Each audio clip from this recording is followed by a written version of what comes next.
اپنے مسائل کو حل کرنے کے لیے سبسکرائب کریں آپ کے مسائل کا حل۔ جرابوں پر مسح کرنے کا حکم۔ کیا جرابوں پر مسح کرنے سے پورا وضو ہو جاتا ہے یا نہیں؟ جبکہ اکثر جہاں ہم جاب کرتے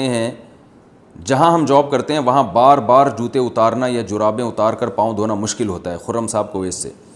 یہ بھی 15ویں صدی کی ایک بدعت ہے جس کا اس صدی سے پہلے کہیں کوئی ثبوت نہیں ملتا کہ عام جرابوں پہ بھی لوگ مسح کرنے لگے، اور بعض علماء نے اس کے جواز کا فتویٰ دیا ہے، لیکن یہ اجماع امت کے خلاف ہے۔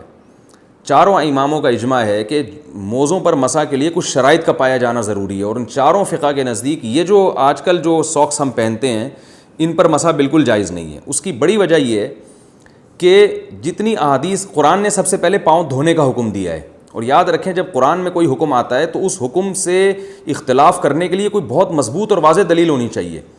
تو خفین کے بارے میں تو دلیل واضح ہے۔ خفین کہتے تھے چمڑے کے موزے، تو چمڑے کے موزے یا وہ موزے جو چمڑے جیسے ہوں جن میں پانی نہ جاتا ہو، یا وہ شرائط جو فقہ کی کتابوں میں لکھی ہوئی ہیں۔ تو قرآن نے چونکہ پاؤں دھونے کا حکم دیا، اگر قرآن میں حکم نہ ہوتا پھر ہم کہیں سے بھی کوئی بھی روایت ملتی ہم لے لیتے، لیکن قرآن نے چونکہ پاؤں دھونے کا حکم دیا ہے واضح لفظوں میں، تو اب وہ متواتر قطعی ہے، اس سے انحراف انہی خاص شرطوں کے ساتھ کیا جائے گا جن پر بالکل واضح اور صریح احادیث موجود ہوں۔ تو واضح اور صریح احادیث صرف خفین کے بارے میں ہیں، اور خف عربی میں کہتے ہیں یہ جو چمڑے کے موزے ہوتے ہیں ان کو خف کہا جاتا ہے۔ اسی طرح بعض لوگ کہتے ہیں کہ جورب کے بارے میں، جورب بھی حدیث میں آتا ہے کہ نبی صلی اللہ علیہ وسلم نے جورب پر مسح کیا۔ یاد رکھیں نبی صلی اللہ علیہ وسلم کے دور میں یہ والے جورب تھے ہی نہیں۔ یہ جو ہم موزے پہنتے ہیں نا بوٹ کے میں، جس سے جو پہلے بوٹ میں یعنی جو پہلے اوپر بوٹ پہنے جاتے ہیں جوتے اور اندر جو باریک موزے پہنے جاتے ہیں، یہ نبی کے دور میں تھے ہی نہیں۔ تو تھے ہی نہیں تو نبی ان کے بارے میں فرمائیں گے کیسے؟ صحابہ کرام جو موزے پہنا کرتے تھے وہ تو جوتوں کے بغیر بہت لمبی اس میں وہ پیدل چلا کرتے تھے، بہت لمبی واک کر سکتے تھے، وہ اس میں سفروں پہ چلے جایا کرتے تھے وہ موزے پہن کے۔ تو یہ جو آج کل کے موزے ہیں یہ نبی صلی اللہ علیہ وسلم سے اس کا ثبوت ہی نہیں ملتا، تو اس کے بارے میں احادیث خاموش ہیں۔